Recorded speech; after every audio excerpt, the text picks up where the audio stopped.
we talk about budgets and budget crunches and spending that money on the pensions that hadn't been paid for all those years, and people talk about property taxes and car taxes, different things like that.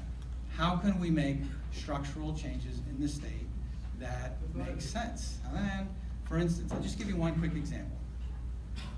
In the city of Houston, they have 4.5 million people, and they have one police dispatch center, one, for 4.5 million people.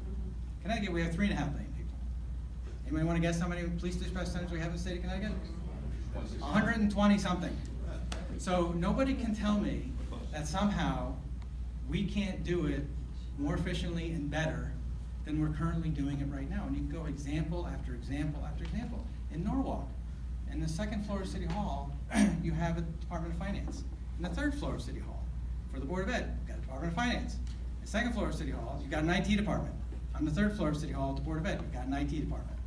So some people ask, well, why aren't people just doing this voluntarily? Well, the reason why they're not doing it voluntarily is because everybody likes their little fiefdoms. And who suffers because people don't have the time to look through all these budgets and everything else are the taxpayers. Because in 2019, I am convinced that there are better ways to do it. Now, that doesn't mean we're going to agree on everything? No. Does that mean we shouldn't have a conversation about this? No. But we can at least start having these conversations about how best we can make our state more efficient, how we can make sure we're spending our tax dollars better while still delivering quality services, right? But when people say, well, how come I can't get through to DSS, and it takes 3 hours to get through to DSS when we don't have people working there anymore? How come my roads aren't plowed by DOT? Or how come it takes so long to go to DMV or any other social service or any other agencies in the state of Connecticut? Well, again, we're 16% smaller than we were 8 years ago. So we have downsized our state.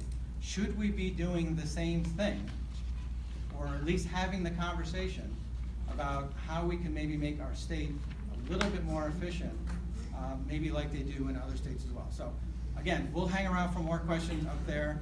Thank you all for coming out tonight. I'm sure you know how to contact us via email.